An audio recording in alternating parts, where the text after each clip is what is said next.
ജനം ടിവിയിലെ മാധ്യമപ്രവർത്തകയെ അപമാനിച്ച കേസിലെ പ്രതി പിടിയിൽ. തിരുവനന്തപുരം വർക്കല ആയിരൂർ സ്വദേശിയാണ് പിടിയിലായത്. വഞ്ചിയൂർ പോലീസാണ് പ്രതിയെ പിടികൂടിയത്. വിവരങ്ങളുമായി പ്രശാന്ത് ശങ്കരമംഗലത്ത് ചേരുന്നു. പ്രശാന്ത്, ഇയാളുടെ ലുക്കൌട്ട് നോട്ടീസ് പോലീസ് പുറത്തിറക്കിയിരുന്നു. ഇപ്പോൾ പിടിയിലായിരിക്കുകയാണ്. എങ്ങനെയാണ് ഇയാൾ പിടിയിലായത്? വിവരങ്ങൾ.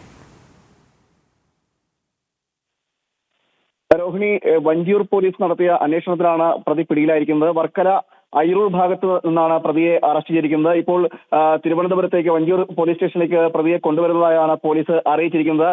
അല്പസമയം മുമ്പാണ്, അതായത് വൈകുന്നേരത്തോടു കൂടിയാണ്, ഏകദേശം 4 മണിയോട് കൂടിയാണ് പ്രതി പിടിയിലായതായ പോലീസ് പറയുന്നത്. ഇദ്ദേഹം വർക്കല അയിരൂർ സ്വദേശിയാണ്. ഈ പ്രതി പേര് വിവരങ്ങളൊന്നും ഇതുവരെ പോലീസ് വ്യക്തമാക്കിയിട്ടില്ല.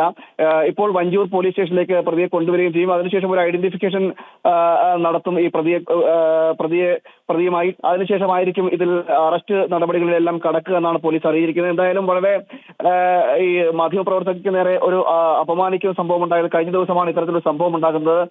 വലിയ വിവാദങ്ങൾ ഉണ്ടാവുകയും ഒക്കെ ചെയ്തിരുന്നു. അദ്ദേഹം ഈ തിരുവനന്തപുരം വഞ്ചിയൂർ കോടതിയിൽ വെച്ചാണ് ഇത്തരത്തിലൊരു സംഭവം ഉണ്ടാകുന്നത്. അതിനുശേഷം അപമാനിച്ചതിനു ശേഷം ഓടി രക്ഷപ്പെടുകയായിരുന്നു പ്രതി ചെയ്തത്. അതിനുശേഷമാണ് പിന്നീട് ഈ വഞ്ചിയൂർ പോലീസ് സ്റ്റേഷനിൽ പരാതി നൽകുന്നത്.